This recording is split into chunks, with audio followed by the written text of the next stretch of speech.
दोस्तों, जब भी हमारे मन में रावण का ख्याल आता है तो हम रावण को एक अहंकारी व्यक्ति, स्त्रियों को भोग विलास की नजरों से देखने वाला, दूसरों को तुच्छ समझने वाला एक नासमझ असुर मानते हैं। लेकिन क्या आप जानते हैं कि रावण एक असली शिव भक्त था जो अपने परिवार की रक्षा के लिए किसी भी हद तक जा सकता था। इतना ही नहीं, वह सर्वशक्तिशाली एक महान राजा था जो अत्यंत ही बुद्धिमान था। तो दोस्तों, आज की इस वीडियो में हम आपको रावण के कुछ ऐसे रहस्य बताएंगे, कुछ ऐसे फैक्ट्स बताएंगे और आपके साथ रावण के कुछ ऐसे सच जाहिर करेंगे जो आपके दिल में रावण के लिए एक अलग धारणा पैदा कर देंगे। तो बात करते हैं फैक्ट नंबर 1 की। दोस्तों, आपने अक्सर सुना होगा कि रावण भगवान शिव का एक बहुत बड़ा भक्त था और भगवान शिव की भक्ति में वो इस कदर लीन था कि भगवान शिव को वो कैलाश पर्वत से लंका ले जाना चाहता था, जिसके लिए उसने कैलाश पर्वत को उठा लिया था। लेकिन भगवान शिव इससे क्रोधित हो गए और उन्होंने पर्वत पर पैर रख दिया और पर्वत के नीचे रावण की उंगली आ गई। इसके बाद दर्द से बौखलाया रावण तेज तेज से शिव तांडव करने लगा। ये देख भगवान शिव प्रभावित हो गए कि कोई दर्द में ऐसा कैसे कर सकता है। इसके बाद ही भगवान शिव ने रावण को रावण का नाम दिया, जिसका अर्थ होता है जोर जोर से दहाड़ना। Fact number 2। दोस्तों, कहा जाता है कि रावण एक घोर तपस्वी था और तपस्या से उसने कई शक्तियां हासिल करी थी। और एक बार तो अमृत की प्राप्ति के उद्देश्य से रावण ने ब्रह्मा जी की घोर तपस्या की थी, जिसमें उसने ब्रह्मा जी से अमृत का वरदान मांगा था। ब्रह्मा जी ने रावण को ये वरदान देते हुए कहा था कि तुम्हारा जीवन तुम्हारी नाभि में स्थित होगा। तभी श्री राम जी के साथ युद्ध में जब रावण उतरा था तो रावण और रावण की सेना प्रभु श्री राम और श्री राम की सेना पर अंत में भारी पड़ने लगे थे। तभी ये रहस्यमय राज विभीषण ने श्री राम को बताया था, जिसके कारण ही रावण की मृत्यु संभव हो पाई थी। Fact number 3। दोस्तों, भगवान राम जानते थे कि रावण एक विद्वान है। तभी जब रावण के प्राण निकल रहे थे तब श्री राम ने अपने छोटे भाई लक्ष्मण को रावण के पास जाकर उसकी बात सुनने को कहा था। तब रावण ने लक्ष्मण को 3 बातें बताई थी। पहली, शुभ कार्य को जितना हो सके उतनी जल्दी कर लेना चाहिए तथा शुभ कार्य को जितना टाला जा सके उसे टाल देना चाहिए। दूसरी बात, रावण ने श्री लक्ष्मण को बोला था कि शत्रु तथा रोग को कभी भी छोटा नहीं समझना चाहिए।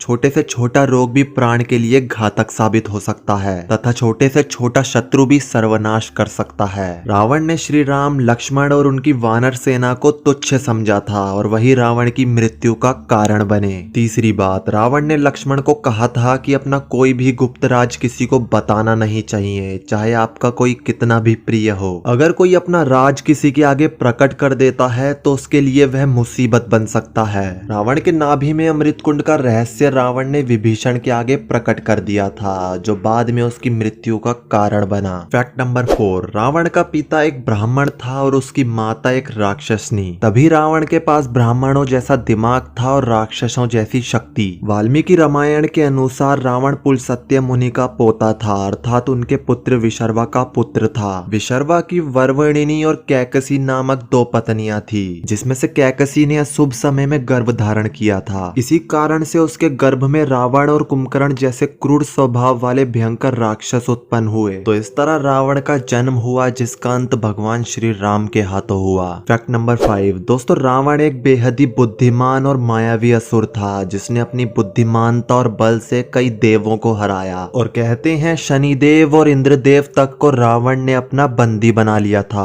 और जो रावण की सोने की लंका है वो भी उसने बल और अपनी बुद्धिमानता से अपने सौतेले भाई कुबेर से हथियाई थी, जिसके बाद उसने लंका के साम्राज्य को दक्षिण भारत के कुछ राज्यों के साथ काफी दूर तक फैला दिया। अगर आज के समय में रावण के साम्राज्य का हिसाब लगाया जाए तो इंडोनेशिया, मलेशिया और म्यांमार तक रावण का साम्राज्य फैला हुआ था। Fact number 6। दोस्तों, रावण के पास कई पुष्पक विमान थे जो उसने अपने सौतेले भाई कुबेर से जंग में जीते थे। ये विमान ब्रह्मा जी ने कुबेर को दिए थे। इन पुष्पक विमान की ये खासियत थी कि ये अग्नि वायु की समान वायु से चलते थे। इन विमानों की गति तीव्र होती थी, जिन्हें इच्छा अनुसार किसी भी दिशा में ले जाया जा सकता था तथा इसे आवश्यकता अनुसार छोटा बड़ा भी किया जा सकता था। श्रीलंकन पुरातत्व विभाग के अनुसार रावण के पास 4 हवाई अड्डे थे। पहला गुरुलुपो था, दूसरा तोतुपोला कंडा, तीसरा वरियापोला और चौथा उसानगोड़ा, जिसे हनुमान जी ने लंका दहन के समय जला दिया था। Fact number 7। दोस्तों, कहते हैं रावण के समय में श्रीलंका और रावण की प्रजा सबसे ज्यादा समृद्ध और खुशहाल रही थी। यही कारण है जिसकी वजह से श्रीलंका में रहने वाले लोग आज भी रावण को अपने भगवान की तरह पूजते हैं और भारत में भी कई जगहें ऐसी हैं जहां रावण को जलाया नहीं बल्कि पूजा जाता है। फैक्ट नंबर 8 दोस्तों, रावण को कई भाषाओं का ज्ञान था जिसकी वजह से रावण ने कई बड़े बड़े पौराणिक ग्रंथ खुद लिखे हैं और आज के समय की लाल किताब, जिसे एक विवादित किताब माना जाता है, इस किताब को आजकल के बाबा लोग जादू टोना करने में इस्तेमाल करते हैं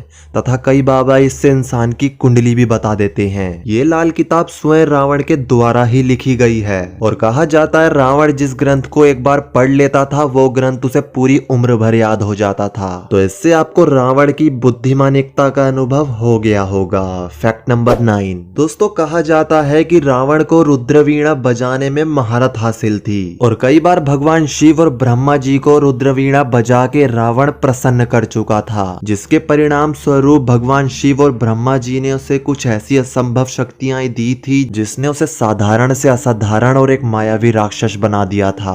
फैक्ट नंबर 10 दोस्तों, रावण एक आज्ञाकारी भाई और एक आदर्श पति भी था और आपने रामायण देखी है तो आपको पता होगा कि कैसे अपनी बहन का बदला लेने के लिए उसने माता सीता का हरण किया, जो आगे चलकर उसकी मृत्यु का कारण बना। वहीं दूसरी ओर अपनी पत्नी को बचाने के लिए वह उसी यज्ञ से उठ गया जिस यज्ञ को पूरा होने के बाद वह भगवान राम और उनकी सेना को पराजय कर सकता था। फैक्ट नंबर 11 दोस्तों, इस बात का कहीं भी वर्णन नहीं है कि रावण की मृत्यु के बाद रावण के शरीर का क्या किया गया। इस पर श्रीलंका के लोग कहते हैं कि नाग जाति के लोग रावण की मृत्यु के बाद रावण के शरीर को ले गए थे और उनका मानना था कि लक्ष्मण को संजीवनी बूटी से फिर से जीवित किया जा सकता है तो रावण को भी फिर से जीवित किया जा सकता है, लेकिन ऐसा नहीं हो पाया। इसके बाद नाग जाति के लोग रावण के मृत शरीर को कोलंबो से 158 किलोमीटर दूर रंगाला में ले गए और वहां उन्होंने रावण के शरीर को एक ताबूत में बंद कर दिया। इस जगह पर कई रिसर्च हो चुकी हैं और इस जगह पर एक ताबूत भी मिला है जो 18 फीट लंबा और 5 फीट चौड़ा है। ये जगह अपने आप में बेहद ही रहस्यमयी जगह है जहां पलक झपकते ही इंसान भ्रमित हो जाता है। यहाँ भारतीय न्यूज चैनल की एक रिपोर्टिंग टीम गई थी जो गुम हो गई थी, हालांकि बाद में उन्हें ढूंढ लिया गया। तो दोस्तों, इसमें आपको कितनी सच्चाई लगती है नीचे